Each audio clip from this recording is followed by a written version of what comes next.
Yesu nefungwa dzangu munondiparira zvamunoda handizvigoni, zvaunoda handizvigoni. Zuva nezuva kurwisana nemweya, nyama uri munyengeri nondiparadza. Munyengeri zvenyika zvinopfuura imi, ndaramba kushayiswa denga nezvenyika. Zvenyika zvinopfuura imi, ndaramba kushayiswa denga nezvenyika.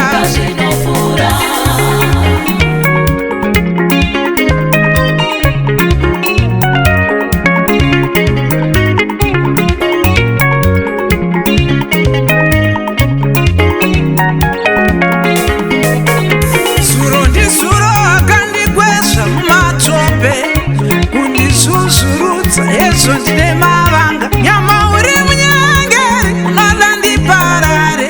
Munyengeri ndiwe hako meso akandiparira, kundionesa zvakandikuwadzisa.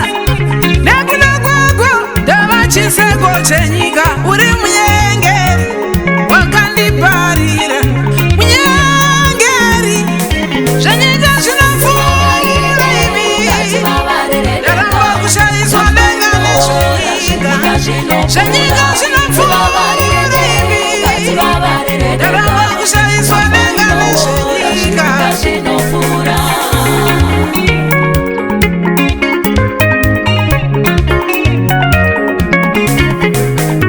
Nyama wakanditibata ndikabata, ukandititora ndikatora.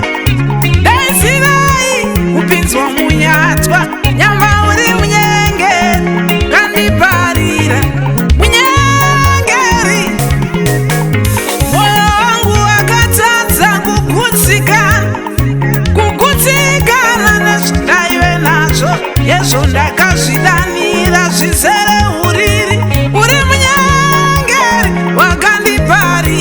Nyama uri munyengeri zvenyika zvinopfuura imi, ndaramba kushayiswa denga nezvenyika. Zvenyika zvinopfuura imi, ndaramba kushayiswa denga nezvenyika.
Shenyiga